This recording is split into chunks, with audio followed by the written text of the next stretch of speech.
The Oba was very powerful in those days, but because of the nature, the Oba not too powerful in the sense during this Benin Empire, where they can when they go here, so even this land that we are now talking. Because of the toughness of the Oba, give many Asaka will be part of this land. We're not seeing that is because anyone Asaka do.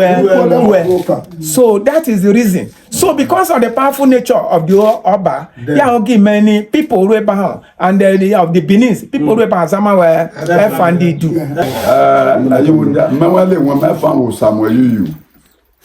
Okebaluku awile. Alasa. Ndo no ri onuma. Onu don bia. Lone. Ajuju na ejo ba ni igwe. Obi na de yin. Ya eme igwe. We ma every year. We bu melu efindembo yakwo ebu ogima. The whole system quarter le Abavo who roll at that time when here so oga obi to leg gbegwe lotwa onya won we akwanza ebu abudoma we chono ebu adoma chale ebu adoma elipoa bete woni egu eja wo akona egu maka we ma ala ale no ai kana gba imemme ozu uwe memeje dika benyi iwa ine kanya apua apofife lo ndo ntuba ati ni ine ka wa wa ya gba igwe okay mana wa foku igba ine inyo ozu akwose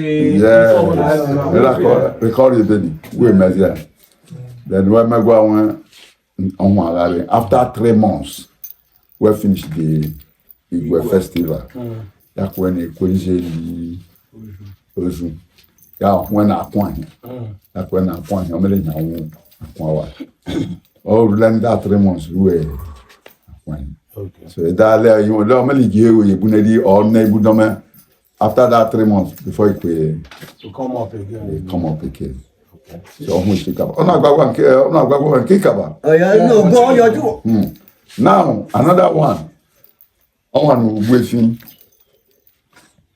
Mr. Godwin knew you. Ya were fan. Ya so hanso now ya bu mo wa polokun. Eled mugbebeni. Then every year I give me yon ya po ikaba. Ba bi da o May. Role May. And ye bi na go o mume. Ya bu ikaba o. Ya ye bi ikaba. We not Ugwefin.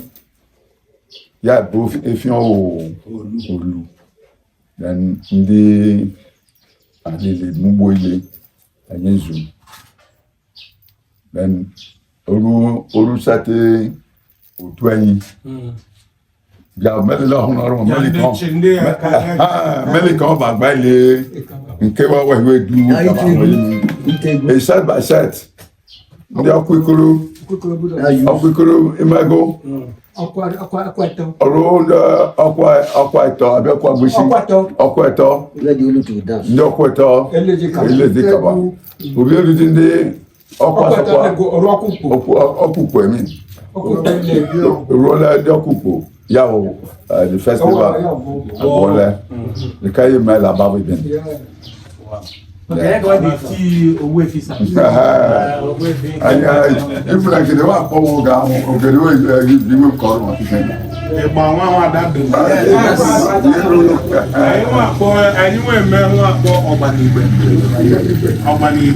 Eku kali tanya nwenya abane ishi. Nke sare na weli time for obuno zoto. That's a room at oga anuje da. You know, or work obo. Efa in Adamonten. Nene Kuna are familiar with it. Any history or story above all the link to Ubweka. Eka, Ubeka. Okay. Ubeka no. Or Ubeka.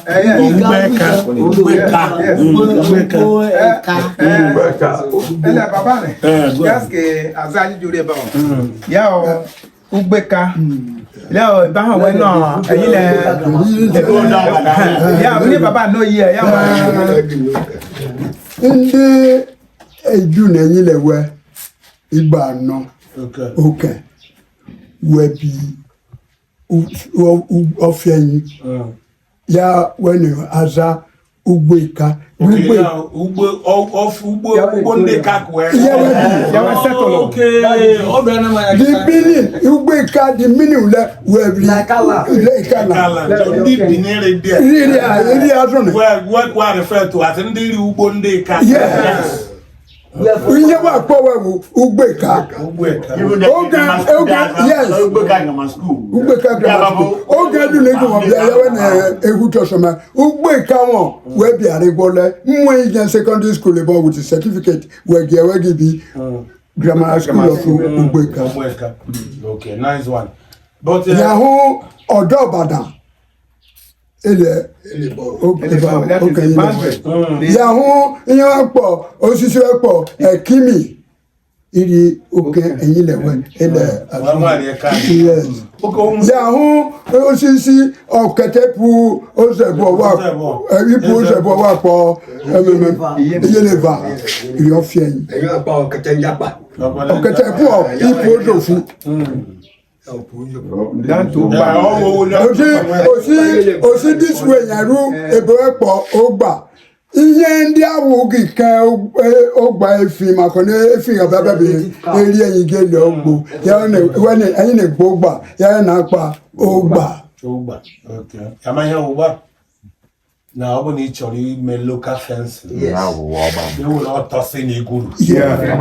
Wee ke maka egwu ya ga-abụ ịgba abụ na na-ata ji. Osisi nwa agbọrọ. Ụlọ ha agbọrọ na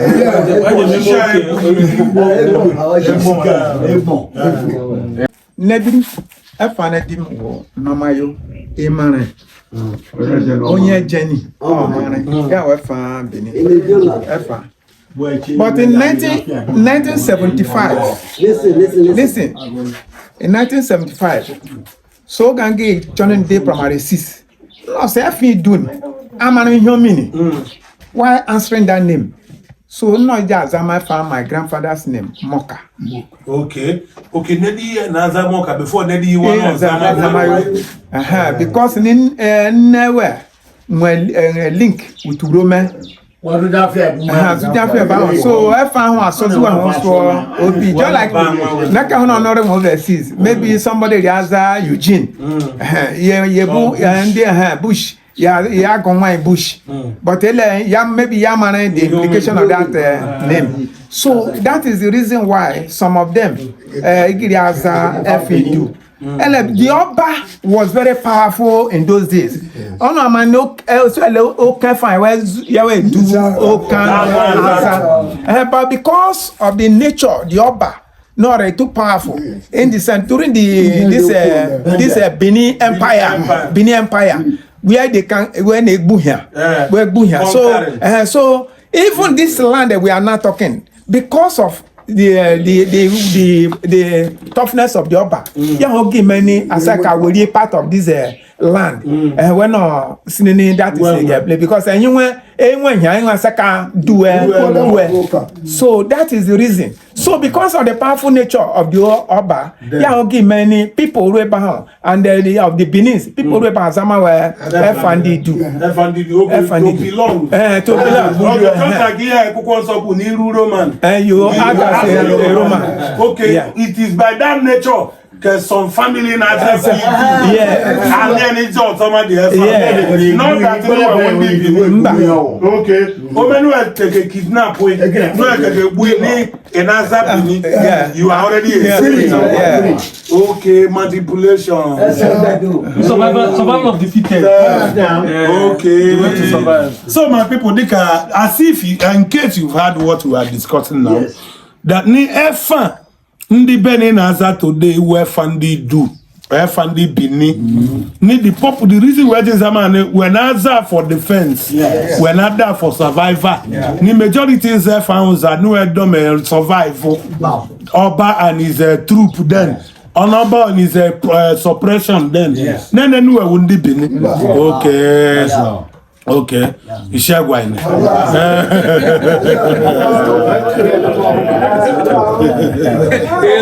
It's what planning.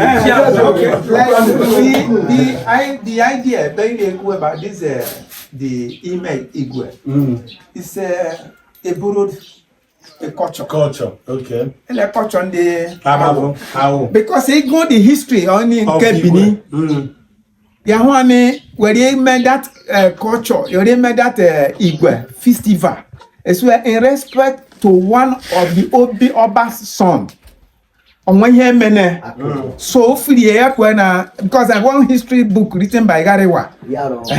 Yaka the teniga poha. On one year mene hawagi many we game no any festival. It is not our Abavo culture. But because everybody want to get that influence of that Benin, then our kings now started celebrating those things. Yes. Now Benin people are now taking it as a yardstick to lay claim. Yes. That will belong to them. What a history.